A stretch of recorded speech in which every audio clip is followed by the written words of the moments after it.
बिस्मिल्लाहिर्रहमानिर्रहीम। अस्सलाम वालेकुम। आज आपके साथ जो मैं रेसिपी शेयर करने जा रही हूँ वो बकरा ईद के हवाले से है, जिसके लिए आज हम बनाएंगे बीफ निहारी, जो कि बहुत ही लाजवाब, बहुत ही शानदार किस्म की बनके तैयार होगी। और निहारी एक ऐसी डिश है जो कि सबकी फेवरेट है, बच्चे हों या बड़े हों सभी इसे बहुत शौक से खाते हैं। वैसे भी ईद पे बहुत ज़्यादा डिशेस बनाई जाती हैं और उनमें यही डिसाइड किया जाता है कौन सी डिश आज के दिन तैयार करें। तो एक दिन आप ये निहारी भी ज़रूर बना के तैयार करें, क्योंकि वाकई ये निहारी बहुत टेस्टी बन के तैयार हुई थी।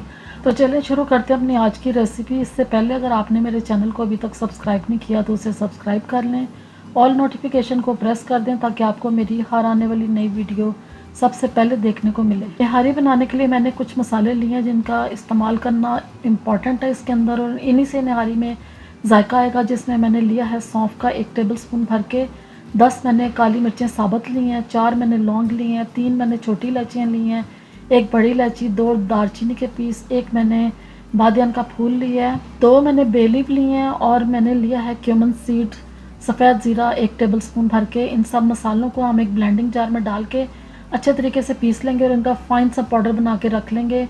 और ये आपने सबसे पहले काम करना है ताकि जब आप कुकिंग करें तो आपको आसानी हो। और साथ ही मैंने कुछ स्पाइसेस लिए हैं, जिसमें 1 टीस्पून नमक का लिया है, 1 teaspoon red chilli powder, 1 teaspoon chilli flakes और हाफ टी स्पून मैंने टर्मरिक यानी कि हल्दी का लिया है। अब एक प्रेशर कुकर लेंगे। आज की निहारी हम प्रेशर कुकर में बनाएंगे क्योंकि बीफ का गोश्त गलाने में बहुत मुश्किल होती है, तो इसलिए प्रेशर कुकर में मैंने 1 कप ऑयल का डाल दिया है। ऑयल डालने के बाद इसमें मैंने 2 मीडियम साइज़ के प्याज लिए थे, स्लाइसेस में कट करके, वो भी इसमें डाल के इनको फ्राई किया है हल्का सा। जैसे ही सॉफ्ट हुए हैं प्याज तो इसमें मैंने जिंजर और गार्लिक का पेस्ट डाल दिया 1 टेबल स्पून भर के। ये डाल के तो इसको भी अच्छे तरीके से फ्राई करेंगे। जब तक इसकी अच्छी सी खुशबू नहीं आती तब तक इसको हमने फ्राई करते जाना है। अब जब लहसुन और अदरक को हम अच्छे तरीके से फ्राई कर लेंगे तो इसमें डाल देंगे बीफ का गोश्त, जो मैंने हड्डी वाला गोश्त लिया है, और 1 केजी मैंने बीफ का गोश्त इस वक्त यूज़ कर रही हूँ, ये डाल दिया इसके अंदर। और ये गोश्त डालने के बाद इसको हमने भूनना शुरू कर देना है। इसको इतना भूनेंगे कि इसका कलर भी चेंज हो जाए और एक गोश्त की एक जो स्मेल होती है वो भी दूर हो जाएगी इस तरह फ्राई करने से। तो इसलिए आपने इसको बहुत अच्छे तरीके से इस टाइम पे फ्राई करना है।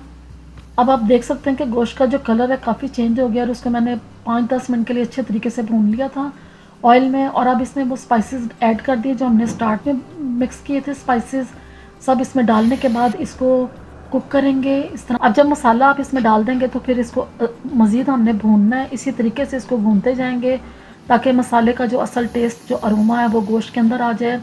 और इस तरीके से जब भूनेंगे तो गोश्त भी हमारा जो सा है वो उसकी जो एक स्मेल है वो दूर होती जाएगी। नमक डालेंगे इसके अंदर हम, जो हमने 1 टीस्पून इसमें डाला है, हाफ टी स्पून हल्दी का डाल दिया है, और इसमें मैंने रेड चिली पाउडर और चिली फ्लेक्स 1 टीस्पून ये दोनों इसमें ऐड कर दिए हैं। ये मसाले भी डाल के इसको भी अब हम भूनेंगे। भुनाई इसमें जो है बहुत इम्पॉर्टेंट है, जितना आप भूनेंगे उतनी आपकी निहारी जो सी है बहुत ही शानदार, बहुत ही लाजवाब किस्म की बन के तैयार होगी, क्योंकि मसाले इसमें बहुत अच्छे तरीके से पक जाएंगे और इनका जो जायका है वो बहुत ही ज़्यादा लाजवाब बन जाएगा। अब मसाले को भूनते टाइम मैंने 1 कप पानी का इसमें डाल दिया था ताकि मसाला हमारा नीचे ना लगे, और क्योंकि अभी हमने इसको बहुत भूनना है। अब मैं इसमें 1 कप दही का डालने लगी हूँ, ये भी इसमें मिक्स करके आपने डालना है, और हीट को आपने इस टाइम पे लो कर देना है। हीट कम करके आपने दही का यूज़ करना जब भी आप करें। तो ये डाल के इसको भी मिक्स करेंगे, और जब दही को आप मिक्स कर रहे हैं तो आप देखें कि इसका ऑयल एकदम से ऊपर आना शुरू हो गया है। तो अब दही को हम इसमें भूनेंगे, बहुत अच्छे तरीके से आपने भूनना है।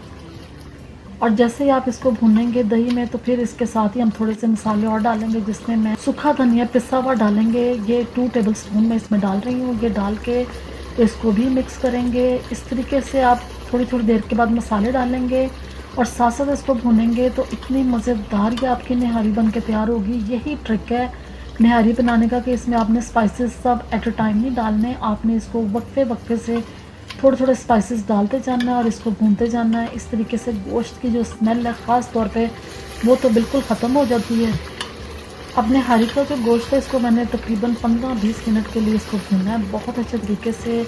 और अब इसमें हम डाल देंगे पानी, क्योंकि अब ये कंप्लीट हमारी डन है। इसको अब हमने पानी डाल के सिर्फ कुक करना है। तो अब निहारी जो सी है इसमें मैंने पानी के जो डाले हैं वो मैंने 4 गिलास भर के डाल दिए हैं, क्योंकि इसको हम प्रेशर कुकर में बना रहे हैं तो पानी इतना डालना बहुत ज़रूरी है। पानी 4 गिलास डाल के तो मैंने इसको मिक्स किया है। साइडें भी इसकी सब मैंने क्लीन कर दी हैं ताकि मसाला अच्छे तरीके से इसमें कुक हो जाए। और अब हम इसको प्रेशर कुकर को बंद करेंगे, कवर लगा देंगे और इसको तकरीबन हमने 15 मिनट के लिए पकाना है खूब अच्छे तरीके से। जब ये 15 मिनट के बाद पक के तैयार हो जाएगी तो ये देखें कितनी शानदार किस्म की निहारी हमारी जो सी है ये बन गई है। लेकिन अभी कंप्लीट डन नहीं है। अभी निहारी जब हम बनाते हैं तो उसमें प्याज बहुत कम डलता है और शोरबा बहुत पतला इसका होता है। तो इसको थिक करने के लिए मैंने लिए हैं 3 टेबल स्पून आटे के जो व्हीट फ्लोर है वो मैंने लिया और इसमें मैंने 1 कप पानी का डाल के इस तरह का बैटर बना के तैयार कर लिया है। और अब सबसे पहले निहारी के ऊपर से हमने जितना ऑयल है वो सब निकाल लेना है एक बाउल में। और ये ऑयल निकालेंगे तो फिर मैं आपको बताऊंगी कि ये हम किस टाइम पे इसको यूज़ करेंगे।